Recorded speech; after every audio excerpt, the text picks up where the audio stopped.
¿Cuántos quieren ahora escuchar palabra de Dios? Pues vamos entonces a ponernos sobre nuestros pies y vamos a leer en el Evangelio de Mateo, en el capítulo 9, versos 14 al 17.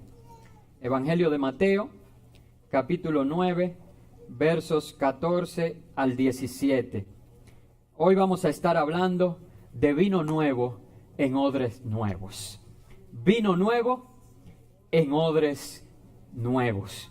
Y dice la palabra del Señor, la cual ya está bendecida, y la leemos en el nombre de Dios el Padre, del Hijo y del Espíritu Santo. Entonces vinieron a él los discípulos de Juan, diciendo: ¿por qué nosotros y los fariseos ayunamos muchas veces, y tus discípulos no ayunan? Jesús les dijo: ¿acaso pueden los que están de bodas tener luto entre tanto que el esposo está con ellos? Pero vendrán días cuando el esposo les será quitado, y entonces ayunarán. Nadie pone remiendo de paño nuevo en vestido viejo, porque tal remiendo tira del vestido, y se hace peor la rotura. Ni echan vino nuevo en odres viejos. De otra manera, los odres se rompen, y el vino se derrama, y los odres se pierden. Pero echan el vino nuevo en odres nuevos, y lo uno y lo otro se conservan juntamente. Pueden sentarse, amados hermanos.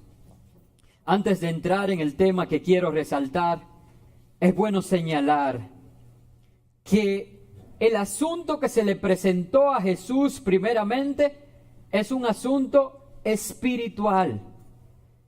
Lo que ellos estaban requiriendo y demandando enseñanza de Jesús era acerca del ayuno. Y el ayuno es desde siempre un fundamento de vida religiosa y de vida cristiana. Nosotros podemos ver desde el Antiguo Testamento cómo las personas buscando el rostro de Dios ayunaban. Nosotros como cristianos acostumbramos a ayunar buscando la cercanía que nos brinda el tener estos espacios de intimidad con Dios. De hecho, Jesús, antes de iniciar su ministerio, ayunó 40 días y fue llevado, ¿verdad?, por el Espíritu al desierto, donde fue tentado, no por el Espíritu, porque Dios no tienta a nadie, sino por el acusador, que ese siempre está dispuesto a tentarnos y hacernos caer, porque Él solamente vino para robar, para matar y destruir. Sin embargo, Jesús, en medio del ayuno, pudo resistir a través de la palabra de Dios y nunca pecó. Venció, y con eso nos enseñó que es posible. Y ciertamente parecería algo ingenuo, parecería como algo hasta adecuado hacerle a Jesús la pregunta acerca del ayuno. Sin embargo, hermanos, si nosotros vemos en los diferentes evangelios, ya que este texto está narrado en los evangelios sinópticos, tanto en Mateo como en Lucas, como en Marcos, se narra este evento y podemos ver que había una mezcla muy extraña entre los que hicieron esta pregunta a Jesús. Estaban los discípulos de Juan y estaban los fariseos. Hermano, dígame si esa mezcla a usted como que le cuadra. Con todo lo que Jesús mismo dijo acerca de Juan. Hermanos, no había un hombre como Juan. Y él fue llamado por Dios para preparar el camino del Señor. ¡Qué honroso privilegio! Como tú y yo hoy estamos preparando el camino del Señor para su segunda venida. Sin embargo, sus discípulos encontraron alianza o se aliaron a los fariseos, el grupo que en la Biblia se representa como el más religioso, ortodoxo y que en todo entraba en contradicción con Jesús. Y esto llama nuestra atención para que entendamos que a veces el enemigo se aprovecha de la ingenuidad, de la religiosidad, para impedir la obra y el propósito de Dios en nuestras vidas. Por eso el mismo Señor dijo que no todo el que me dice Señor, Señor tendrá parte conmigo, ¿verdad? Y nosotros tenemos que tener cuidado aquellos que levantando banderas religiosas alteran el orden establecido por Dios y se convierten en obstáculo para el cumplimiento del propósito de Dios. Entonces los mismos que un capítulo atrás o unos versos atrás estaban reclamándole a los discípulos acerca de Jesús, ahora están reclamándole a Jesús acerca de sus discípulos.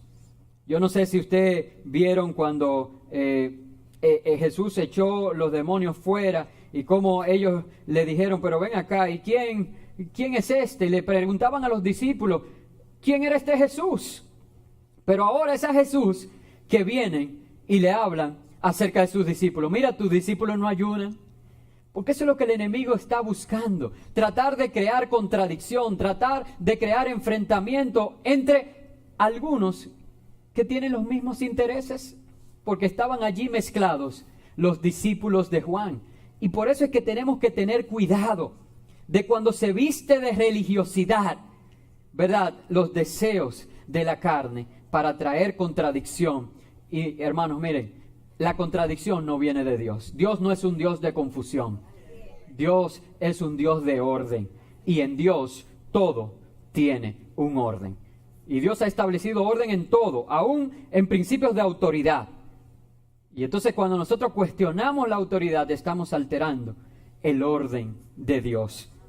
Y eso podemos verlo claramente en este texto. También señalar cómo nosotros tenemos que tener cuidado. Este no es mi tema todavía, solamente algunas cosas a la luz de lo que leímos. Tener cuidado en cuando nosotros juzgamos la vida espiritual de las personas solamente por lo que podemos ver. Porque ellos aseguraron y le dijeron a Jesús, mira, ¿por qué que nosotros ayunamos tanto? Ese tanto, hermano, lo que está haciendo es jactándose de su conducta religiosa. Y entonces, miren, es que nosotros, esta carne es tan débil y somos tan malos que si yo vine al ayuno de ayer y mi otro hermano no vino, ya, no, porque los que venimos al ayuno, eso lo hago hasta yo. Porque es que nosotros tenemos una lucha, hermanos. Y luchamos contra el enemigo, que es nuestro enemigo, que quiere acabar con nosotros, pero luchamos contra nosotros mismos, contra esta carne. Yo oro para que todos puedan venir al ayuno congregacional, porque lo que pasó aquí ayer fue algo maravilloso. Pero el que yo haya venido y usted no me hace a mí mayor que usted. Ni tengo yo que juzgar porque quizás tenía razones válidas. Ahora, si no las tenía, los animo, ruego como si Dios mismo rogara a través de mí. Acompáñennos, que lo que está pasando aquí son cosas maravillosas. Saben, esos muros cayeron no en esta semana. Cayeron hace 3 años en el ayuno de Daniel. Recuerdo que di instrucciones al pastor Thomas, unge esa pared que va a caer. Y él la ungió en fe. Y él decía, él fue que predicó el jueves, que él quería que cayera ese mismo día. Pero que en el tiempo de Dios cayeron cuando Dios había determinado que cayeran. Y que qué bendición que le tocó a él predicar el primer servicio que ya no teníamos muro. Dios cumple su promesa, porque Él no se niega a sí mismo. Y no podemos nosotros juzgar a los demás por lo que vemos, ¿saben? Ellos aseguraban que los discípulos de Jesús no ayunaban. Sin embargo, si nosotros leemos en la Biblia, en Mateo 6, por ejemplo, un par de capítulos solamente hacia atrás, vemos que Jesús le dio estas instrucciones a sus discípulos. Fíjense bien. Cuando ayunéis, Mateo 6, 16 al 18. Cuando ayunéis, no seáis austeros como los hipócritas, porque ellos demudan sus rostros para mostrar a los hombres que ayunan. De cierto os digo que ya tienen su recompensa. Pero tú, cuando ayunes, unge tu cabeza y lava tu rostro, para no mostrar a los hombres que ayunas, sino a tu Padre que está en secreto. Y tu Padre que ve en lo secreto, te recompensará en público. Entonces, hermanos, viendo esta enseñanza que Jesús le dio a sus discípulos, podemos decir que los discípulos de Juan y los fariseos tenían razón en que los discípulos de Jesús no ayunaban. De ninguna manera. De ninguna manera, simplemente que cuando ayunaban no estaban alardeando de que lo hacían.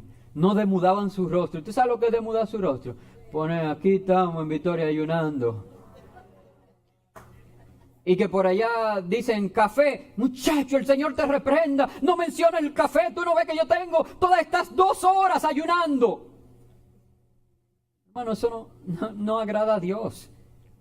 Ayer se dijo en el ayuno que en el libro del profeta Zacarías se hablaba de que ya a Dios no le agradan esos ayunos que son así como un sacrificio, sino que Dios quiere que los ayunos se conviertan en fiesta de regocijo, de celebración, de gratitud por lo bueno que Él ha sido. Y ese es el ayuno que a Dios le agrada. Entonces vemos como un tema fundamental, como el ayuno se puede torcer y manipular para entorpecer la obra y el propósito de Dios. Oremos al Señor que abra nuestros ojos espirituales para que podamos llamar a lo bueno bueno y a lo malo malo. Y que el principio del orden establecido por Dios no lo violentemos, sino que más bien nos sometamos a Él, porque en eso hay bendición y propósito para nosotros. Y sobre todo que no juzguemos a los demás y su vida espiritual solamente por las cosas que vemos. Claro, hay frutos. Y la Biblia dice que por sus frutos los conoceréis, pero nosotros no tenemos que simplemente, porque a veces no vemos todo el panorama completo y tomamos decisiones equivocadas basado en lo que otros nos han dicho o en lo poco que nosotros hemos podido ver. Aún así, el Señor Jesús se toma el tiempo, y yo digo, esto es un paréntesis mío, quizás por amor a los discípulos de Juan. Jesús se toma el tiempo de explicarle y darle algunas razones. Ahí de primera mano dio 2 razones de por qué esto que ellos notaban. La primera de ellas, y me sirve para el primer punto que quiero compartir con ustedes, es que el novio estaba con ellos. Saben, esta declaración es tremenda porque encierra un futuro de esperanza, pero también de dificultad para los discípulos. Porque Jesús dijo de que el novio estaba con ellos y no era necesario uno guardar luto si el novio estaba allí. Pero dice, pero un día le será quitado el novio y entonces tendrán que ayunar. ¿Saben? Y eso es una expectativa de la tribulación y la persecución que la iglesia tuvo que experimentar a raíz de la muerte de Jesús. ¿No recuerdan el episodio Camino a Emaús? Estaban desilusionados, desanimados, desorientados. Y eso fue solamente el principio. Luego la iglesia fue sometida a una cruel persecución. Y muchos tuvieron que convertirse en mártires y pagar con su propia vida el llevar este mensaje. Hermanos, si ahí era necesario que se mantuvieran en ayuno y en oración, como todavía hoy tú y yo, que estamos en este mundo caído y además en el principio de dolores, acercándose el fin, donde la Biblia narra cómo son los hombres de los últimos tiempos. Y a nosotros nos, hermanos, el que leía la Biblia en el año 1800 y tanto, leía esto acerca del carácter de los hombres de los postreros días como una profecía a futuro, pero cuando yo leo eso, hermano, yo me siento esto fue escrito para este tiempo. ¿O no son así los hombres hoy en día, amadores de sí mismos? Todo lo que dice ahí que describe del carácter de los hombres de los postreros días. Sin embargo, tú y yo estamos puestos en medio de este mundo para ser luz y sal, para traer a otros al conocimiento de Jesús y su sacrificio perfecto. Por eso recordamos su muerte y anunciamos y proclamamos su resurrección. Pero para hacer eso, hermano, ¿tú crees que el mundo va a estar aplaudiéndonos? No, tenemos nosotros que estar en ayuno y en oración. Y Jesús explicó, pero ahora ellos tienen al novio. ¿Cuánto? Esa canción que cantamos dice, yo hubiera querido estar ahí. ¿A cuánto le hubiera gustado caminar con Jesús y cargar una de las cestas en la multiplicación de los panes y de los peces? ¿A cuántas le hubiera gustado poder enjuagar sus pies, verdad? Con un alabastro, con un perfume. ¿A cuánto le hubiera gustado que el Señor lo mandara y le dijera, ve, prepara la Pascua, tú vas a encontrar tal cosa? ¿O a cuál de ustedes que le hubiera dicho a alguno de ustedes, mira, ve y busca, te va a encontrar un pollino que nunca se ha montado, guárdamelo ahí? ¿Cuántos de nosotros experimentar lo que ellos vivieron? Si de leerlo nosotros somos gratamente bendecidos. En ese momento no era necesario hacer luto. En ese momento no era necesario llorar y ayunar. Y eso me lleva al punto que quiero compartir con ustedes, hermanos. Y es decir, que así como Dios tiene un orden para todo, todo tiene su tiempo. Todo tiene su tiempo. Y eso es importante porque si yo dije que voy a hablar hoy de vino nuevo y odres nuevos, tenemos que entender que todo en la vida tiene un ciclo. Que lo único que es eterno es Dios en su Trinidad, en su Santísima Trinidad, Padre, Hijo y Espíritu Santo. Pero todo lo demás tiene un ciclo. Todo comienza y todo termina. Y un mismo suceso acontece a todos, dice Eclesiastés. Y nosotros tenemos que tener eso. Esta tierra, con lo majestuosa y maravillosa que es, hermanos, no existirá un día. Y el Señor ha prometido, yo haré un cielo nuevo y una tierra nueva. Es decir, que ese cielo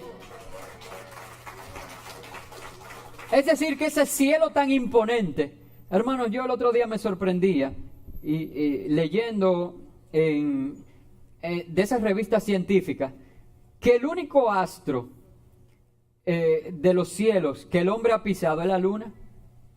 Y es verdad, nosotros oímos de Marte, de qué sé yo quién, y vemos las fotos y todas las ondas que se han mandado, pero solamente se ha pisado la luna. Pero ese cielo tan imponente y vasto, un día también dejará de ser, cumplirá su ciclo, porque lo dice en Apocalipsis, yo creo todo lo que Dios establece. Y Él dijo que Él hará también un cielo nuevo. Entonces, hermanos, entendamos, aprendamos eso. No nos aferremos tanto a las cosas. Entendamos que todo tiene un ciclo. Y cada quien debe cumplir y jugar su rol en el ciclo que Dios lo ha depositado. No les he dicho que una de las cosas que me parece genial de la vida de David y que yo quisiera un día verlo en mi... Bueno, yo no lo voy a ver. Si muero, que se pusiera en mi... ¿Cómo se llama eso? En mi lápida. Como se dijo acerca de David, que David sirvió, habiendo servido a su generación y a los propósitos de Dios en su generación, murió. Y eso yo quisiera que un día se diga de mí, que al morir había servido y cumplido los propósitos de Dios en esta generación. A mí no me va a tocar enfrentarme a Goliat, porque ya David lo venció. A mí se me levantarán otros gigantes. Y yo tengo que tomar, no quizás la onda, sino las armas que el Señor ponga en mis manos, sabiendo que Él ha peleado por mí y que Él es mi estandarte y Él es mi justicia. Hermano, todo tiene su tiempo. Repita eso conmigo, por favor. Todo tiene su tiempo. Y entendamos que hay ciclos que comienzan y ciclos que terminan. Y Jesús pasa entonces a hablarle con ellos acerca de cómo no se puede hacer un sincretismo. Hermanos, y esto es de las cosas que dan trabajo de explicar en las iglesias. Porque todos nosotros venimos con un trasfondo religioso. Y cultural, y social, y hasta económico. Y entonces cuando venimos a la iglesia y nos encontramos el mensaje transformador del Evangelio, queremos adaptar a todos esos trasfondos, el mensaje a todos esos trasfondos, cuando no es así, el mensaje viene para cambiarlo todo, para transformar la vida de la gente. Y entonces nosotros queremos traer el trasfondo social. Y si yo tengo una posición socioeconómica más elevada, yo quiero que se me trate diferente. En la iglesia no es así.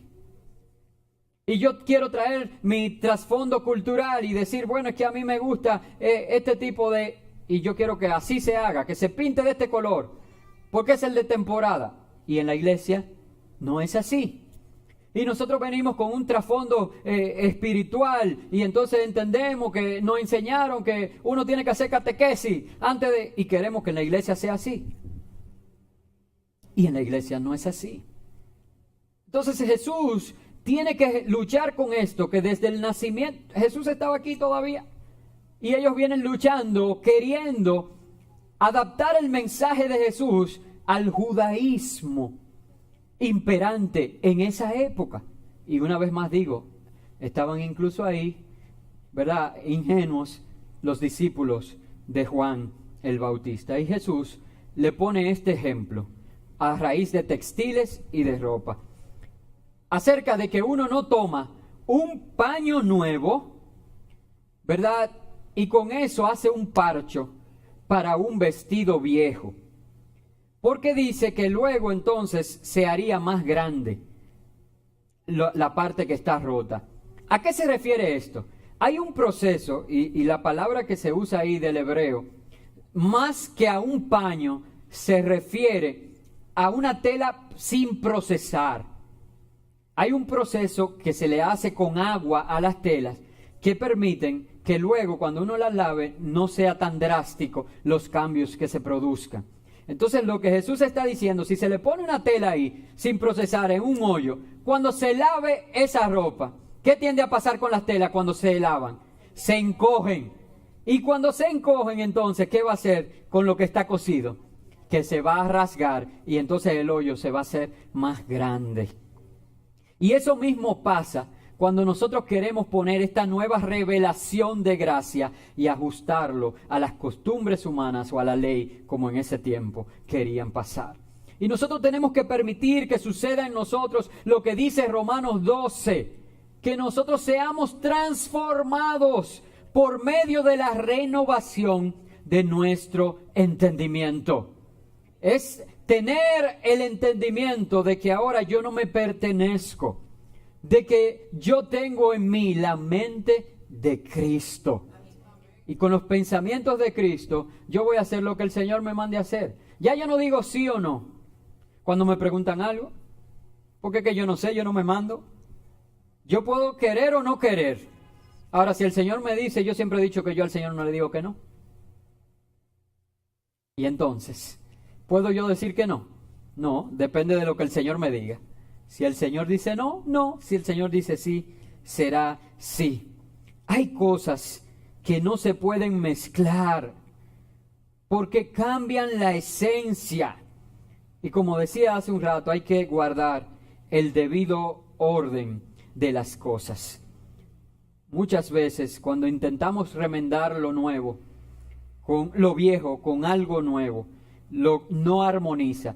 Saben, la primera cosa que yo hablé con Dani, el arquitecto, cuando hablábamos, que primero no se había hecho el diseño como estaba, no sabíamos lo que íbamos a hacer, sino que estábamos planteando algunas ideas, fue que yo le dije, vamos a ahorrar en todo. Yo le dije, dejemos esos plafones que están ahí. Y Dani dijo, no, esos plafones no van. Yo, ¿cómo que no van, Dani? Yo no puedo comprar plafones ahora, porque yo estoy pensando en base a presupuesto. Y Dani dice lo primero, que eso no va a enfermar a la gente, porque esos plafones tienen 30 años ahí. Esos plafones son de asbesto, que ya no se usa y que se ha determinado que hasta produce cáncer. Cuando me dijo eso, yo dije, quita los plafones. Después le dije, Dani, mira, esa alfombra es roja, la que vamos a poner es roja para no tener que comprarlo entera. Posiblemente no va a llevar alfombra, pero en ese momento. Y Dani me dijo, no. Es que cualquier alfombra, tú puedes comprar esa misma tela y como la nueva no se ha usado, no se ha pisado, el color va a ser diferente. Y yo de una vez calculo, ¿cuánto que cuesta la alfombra esa? Pero hermanos, eso nos da una gran enseñanza espiritual. Y es que de verdad lo nuevo no se puede mezclar con lo viejo. Y entonces, ¿por qué yo quiero que el Señor haga algo nuevo aquí? ¿Qué vamos a hacer? Eso nos va creando una duda, porque gente como yo que tenemos 20 y tantos años aquí, y entonces, yo me asusto cuando pasan esa camioneta por casa que dicen, compro cama vieja, qué sé yo qué vieja, de todo viejo. Va y dicen, hombre viejo también, y Yulisa se anima a venderme. Entonces, imagínese, ¿verdad, doña Ana? Si eso soy yo, ¿qué será usted que me duplica casi? ¡Ay, ay, ay! No, la puse en evidencia. Pero saben, hermanos, nosotros tenemos que entender que eso tiene un gran significado espiritual. Porque yo no quiero. Cada uno de ustedes son parte importante de esta casa. Entonces lo que tenemos que aprender es a renovarnos cada día, renovar nuestro entendimiento, a cambiar nuestra manera de pensar, para que lo nuevo que Dios traiga en cada estación sea de bendición para nosotros y no nos quedemos fuera de la ola de Dios, de bendición para tu vida y para mi vida. Y miren, si no lo han notado, estamos en una ola. Estamos en una ola y yo te animo a que te subas a la ola para que seas bendecido, tú y tu familia. Entonces eso me lleva a hablar de los odres. Y yo quiero explicar primero un poquito de la fabricación de los odres, para que de la fabricación de los odres, del uso y de la aplicación, para que podamos entender la analogía que Jesús hace. Los odres eran como unos bulticos de piel, unos bultitos hechos de piel, donde se podía almacenar el vino. Y en estas costumbres orientales, el vino como el aceite eran, y de hecho por eso toda la Biblia se utilizan como símbolos, el aceite es símbolo de la unción del Espíritu Santo de Dios, y el vino símbolo del gozo, ¿verdad? En nuestras vidas. El gozo que el Señor nos da, que sobrepasa todo entendimiento, el gozo que el mundo no nos puede dar. Pero saben, lo importante que era almacenar vino y aceite, estos dos líquidos tan preciados en estos bultitos. ¿Qué pasa? Que para la fabricación de ellos, recuerden que la tecnología de ese tiempo no es la misma de ahora. Lo que se hacía era que se tomaba, por ejemplo, vamos a decir que se hacía de piel de cabra, para tomar esto como referencia, ¿verdad? Como las ovejas se usaban más para la lana y eso, vamos a tomar la cabra, y se hacía de otros animales también, pero tomemos la cabra. Y tomamos la cabra, y lo que se hacía era lo siguiente: se le cortaba la cabeza y se le cortaban las 4 patas, de manera de que toda la piel quedara entera y no hubiera un lugar por donde se escapara el líquido. Entonces se cosían la boca de las 4 patas, ¿me van siguiendo? Y se dejaba abierto la boca del cuello. Y de esa manera le quedaba un bulto perfecto en el cual se podía vertir tanto el vino como el aceite. ¿Me siguieron hasta allí? Ahora bien, esa piel tenía que ser tratada. Tenía que ser, ¿quién dijo por allí? Curada. Y para ese proceso se necesitaba agua y aceite. Porque si se secaba, se ponía dura. Y cuando se echaba el líquido, entonces se abría y se desparramaba el líquido y se perdía el bulto. ¿Se entendió? Y después usted no tenía una máquina Singer para coserla. Tenemos que ubicarnos para que entendamos la importancia de seguir el orden y el proceso de Dios. Entonces lo que hacían era que al momento de curarla, se iba humedeciendo, mojando con agua y con aceite, y eso le daba la contextura adecuada para que cuando estuviera listo el odre, entonces se podía depositar el líquido que se iba a tratar en ese odre. La analogía que Jesús mismo está haciendo, se trata de que si usted tomaba el vino nuevo que tenía una fermentación natural diferente, entonces si lo depositaba en un odre que ya estaba viejo, pasaba lo mismo que en el proceso que le expliqué de construcción del odre, donde si no se trataba de esa manera, se abría al recibir esa fermentación de ese vino nuevo. Sin embargo, este que ha sido pasado por este proceso que es nuevo y se le deposita el vino nuevo, resiste esta fermentación y ambos se van conservando en el tiempo y se mantiene tanto el odre como el vino. Yo no sé si usted puede ver las diferentes estaciones allí. De hecho, en Lucas hay una última expresión, solamente en Lucas está esta expresión, que hasta cierto punto uno tiende a pensar que cambia el sentido de la analogía que Jesús está haciendo.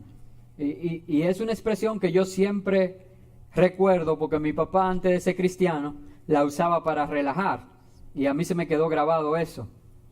Y es que en Lucas se narra en el final de este texto que dice que nadie que toma el añejo quiere el nuevo, porque el añejo es el mejor. Y eso pareciera que entra en contradicción con toda la idea que estoy planteando de conservar y de ciclo. Y no es así. Lo que pasa, hermanos, es que hay un ciclo para todo.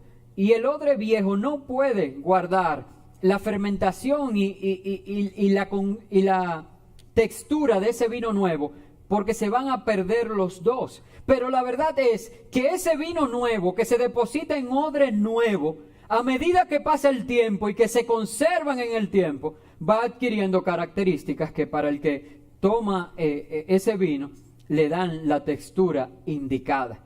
Ahora, usted no puede llegar a tener el añejo si no tiene primero el nuevo. Entonces, si no aprende a hacer esos cambios y esos ciclos y depositar el vino nuevo en odres nuevos, nunca va a llegar a tener ni odre ni vino viejo. ¿Se está entendiendo? Quiere decir que no entra eso en ninguna contradicción. Dios dice acerca de sí mismo en Apocalipsis que Él es quien hace nuevas todas las cosas. Entonces nosotros estamos tratando con un Dios que su naturaleza es la creatividad. En el principio creó Dios los cielos y la tierra, las estrellas del cielo, y separó Dios la luz de la oscuridad y a la luz le llamó día. Un Dios creador, un Dios que le dio al hombre la potestad y el mandato de enseñorearse sobre la creación y de nombrar todas las especies, y todavía hay especies tantos miles de años después, desde la aparición del hombre, desde la creación del hombre, porque no apareció, lo crearon. Desde la creación del hombre, todavía muchas especies que el hombre no ha terminado de nombrar. Lo sé porque estudiando yo en Loyola, conocí al profesor Eugenio Marcano, un científico dominicano, profesor de allá, y él descubrió varias variedades de insectos. Incluso recuerdo una específica que tenía unas bolitas muy bonitas, nos ponían a verla en el microscopio, y se llaman Marcanoa domingensis, en honor a él, profesor Eugenio Marcano. Quiere decir, hermanos, que Dios es un Dios que ama la diversidad, que ama la variedad, un Dios creativo. Entonces no podemos pretender que un Dios tan creativo va a hacer las cosas siempre de la misma manera. De hecho, los que vinieron el miércoles a la clase, hablábamos de cuál era la estrategia estándar de Jesús de evangelización, y decíamos que ninguna. Jesús no tenía una estrategia estándar. Cada estrategia era nueva y llevaba el evangelio y el mensaje del reino de los cielos a cada uno conforme a su necesidad. Le hablaba a sembradores y le hablaba de que un sembrador salió a sembrar, y a cada uno en su propio idioma, para alcanzar a todos. ¿Saben? Y es lo que me lleva a la experiencia del compártelo. Hermanos, aquí yo tengo un pueblo cautivo que viene cada domingo y que recibe la palabra del Señor. Pero lo que podemos lograr cuando sacamos la iglesia hacia afuera es maravilloso. Yo estuve esta semana en el INVI, en el grupo comparte lo que dirige el hermano Zoilo. Y saben, hermanos, me sorprendió sobremanera ver funcionando perfectamente. Compártelo de la manera que fue diseñada. Una cosa es estrategia, una es visión y otra es verla en ejecución, y ejecución perfecta. Habían allí un hermano facilitador, un hermano de nuestra congregación que estaba a cargo de este grupo. Estaba su esposa, miembro de la congregación, que no había participado del mensaje del domingo. Quiere decir que eso nos daba la oportunidad de poder ver cómo se puede integrar todo el mundo al desenvolvimiento del grupo. Estaba yo visitando y habían 1, 2, 3, 4, 5 personas más, me parece, con los niños que estaban. 5 personas más que componen ese grupo. Una de ellas, una persona que está postrado en una cama, que no puede, hermanos, por más que tenga deseo en el corazón ahora mismo venir a la iglesia. Sin embargo, él está recibiendo este mismo mensaje que yo estoy predicando. Lo recibirá él mañana en la noche.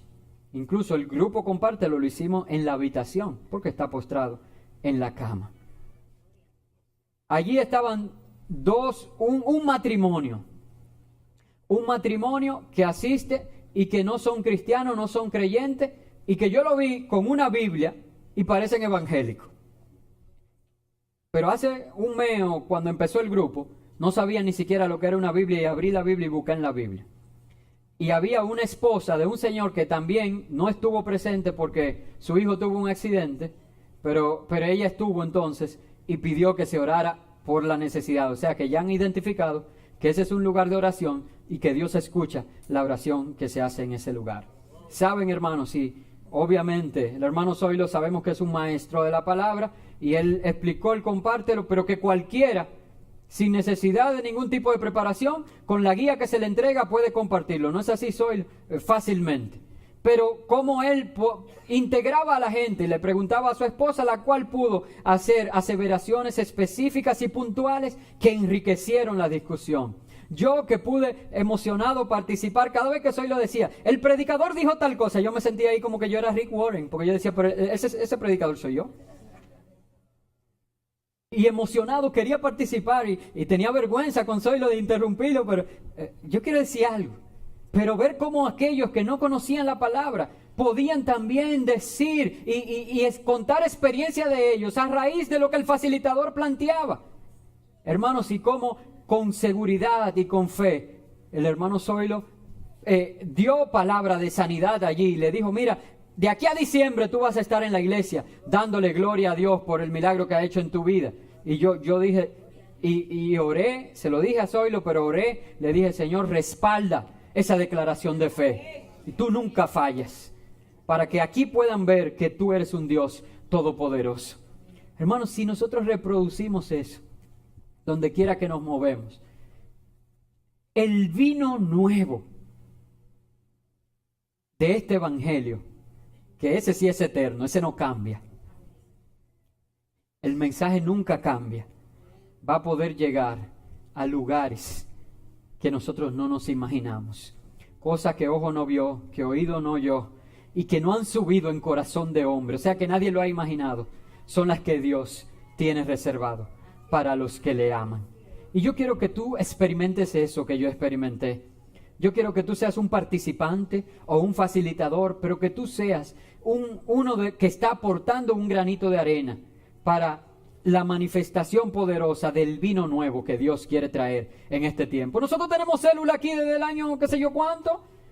Las células no son nada nuevo. Pero ahora se agotó un ciclo de una manera y decidimos establecer otra. Y no nos resistimos al cambio, sino que más bien todos nos integramos y apoyamos y llevamos ese vino nuevo, salvador, vivificador y restaurador. Hermanos, me sorprendió sobremanera que todos, sin yo pedirle, sin yo invitarle, hicieron dos cosas. Número uno, me prometieron que venían a la iglesia. Nadie le dijo que vinieran a la iglesia. Bueno, quizás hoy lo ha invitado, pero ese día nadie le dijo. Y ellos nos dijeron, nosotros vamos para la iglesia con nuestra familia. Y en segundo lugar, todos me honraron. Hermano, yo me sentí honrado. Gente que no tiene vida de iglesia. Sin embargo, pastor, siéntese aquí. Y yo en una me paré para darle la silla. No. Y fueron y buscaron otra silla. Y me sentí honrado. Mañana voy a la casa de la hermana Milagros Débora y voy a estar todas las semanas en una de las casas de ustedes. ¿Usted quiere que yo vaya a su casa? Abre un grupo, compártelo. Es la forma más rápida de que yo vaya a su casa. Porque voy a estar haciendo esto. Hermanos, porque es el ciclo que Dios nos ha mandado a hacer ahora con los grupos pequeños. Aprendamos a romper los moldes. Aprendamos. ¿Saben? A Moisés le costó querer meter a Dios en una rutina. ¿Sabe? Dios un día le dijo, en medio de una necesidad, que necesitaban agua, que golpeara una roca. Y él golpeó la roca, ¿y qué pasó? Salió agua. Dios actuó. Pero la segunda vez él se molestó por algo, y Dios le dijo que le hablara a la roca. Pero como él estaba molesto, y lo que Dios le había dicho la otra vez era que golpeara, él golpeó la roca. Y eso le costó solamente ver la tierra prometida de lejos. Entonces, hermanos, nosotros aprendamos que Dios no requiere de nosotros que hagamos siempre la misma cosa. Lo que Dios quiere es que hagamos su voluntad, lo que Él nos dice que hagamos.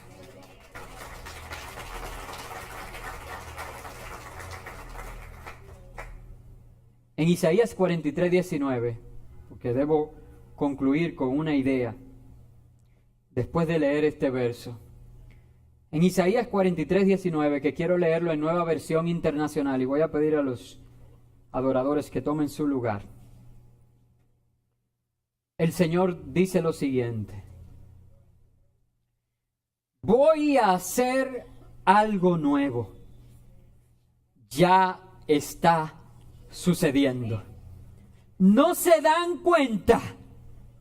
Estoy abriendo un camino en el desierto y ríos en lugares desolados. Si usted me lo permite, quiero leerlo nuevamente, porque hay un último punto que quiero resaltar para tu vida en esta mañana, que yo sé que va a ser de bendición. Isaías 43:19, Nueva Versión Internacional, estoy leyendo.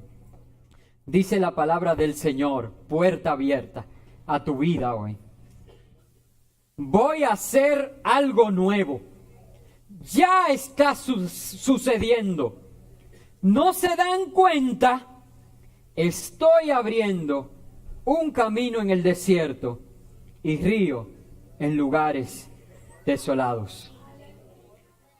Y el concepto que quiero grabar en tu mente hoy, y de verdad que me gustaría que de alguna manera este concepto se incluya en la frase que se va a publicar hoy y sobre todo en el comparte, lo que se va a compartir mañana en los hogares. Dios cambia los obstáculos en bendiciones. El Mar Rojo, ¿cuál era la contextura del mar? Líquida. ¿El mar qué es? Agua, ¿verdad? Pues sucede que el Mar Rojo, esa gran masa de agua que estaba frente al mar, se convertía en el obstáculo que le impedía llegar a la bendición. Y Dios tuvo que abrir el mar y separar las aguas, llevarse las aguas, para que el pueblo pasara en seco. Sin embargo, aquí en Isaías es todo lo contrario. Dios no cambia, los ciclos comienzan y terminan. Aquí Dios dice, el obstáculo que está delante de ustedes es la falta de agua. Por eso dice, es el lugar desolado. Y el Señor dice, yo soy el que cambio el lugar desolado en ríos de agua. Hermanos, Dios nunca va a hacer lo mismo. Dios no cambia sus métodos, sí. Pero lo bueno y la esperanza para ti y para mí es que Dios es el que tiene el poder de cambiar los obstáculos en bendiciones. ¿Cuál es tu obstáculo? Preséntaselo a Dios y Él lo va a convertir en tu bendición. Lo que un día se anteponía entre el pueblo y la bendición de Dios, en otro momento Dios lo usó para traer al pueblo la bendición que Dios había declarado. Hermanos, ponte de pie y quiero que hagas un compromiso delante de Dios. Saben, ayer yo estaba ministrando junto con el equipo de alabanza y adoración. Muchísimas gracias, amados hermanos. Toda la gloria es del Señor, lo hicieron maravilloso. Estuvimos ministrando en la iglesia Nuevo Testamento, que pastorea mi gran amigo, el pastor Magdiel Taveras. Y fue tremendo, ellos ministraron las alabanzas y yo estuve predicando. Pero al finalizar subió la hermana Denis Marte, no sé cuántos conocen a Denis Marte, que tiene 38 años de ministerio. Incluso aquí hay fruto. Creo, tía Emma, que tú tuviste un tiempo con Denis Marte y eso. Y ella reaccionó al mensaje y dijo, el pastor mencionó 5 puntos, pero yo anoté como 20 de las cosas que él dijo, diciendo lo siguiente: yo me voy a presentar delante del Señor y quiero que todos lo hagan, dice ella anoche. Porque qué 38 años ni 38 años de ministerio. Yo quiero que el Señor hoy me cambie. Yo quiero que el Señor hoy me haga nacer de nuevo. Y si yo me tengo que convertir de nuevo, yo hoy me quiero convertir de nuevo. Y si yo me tengo que bautizar de nuevo, y dice ella, pastor, yo sé que no es necesario, pero si yo me tuviera que bautizar de nuevo, yo me quiero bautizar de nuevo. Pero yo quiero que el Señor me haga y me traiga un nuevo comienzo en Él. Y traigo eso a tu atención, porque es la actitud que nosotros debemos tener cada día. Es venir delante de Dios y decirle, Señor, haz de mí un odre nuevo para recibir el vino nuevo que tú tienes para esta generación. Y que cuando termine ese ciclo, entonces, Señor, renuévame de nuevo y hazme un odre nuevo en el que puedas depositar tu nueva revelación.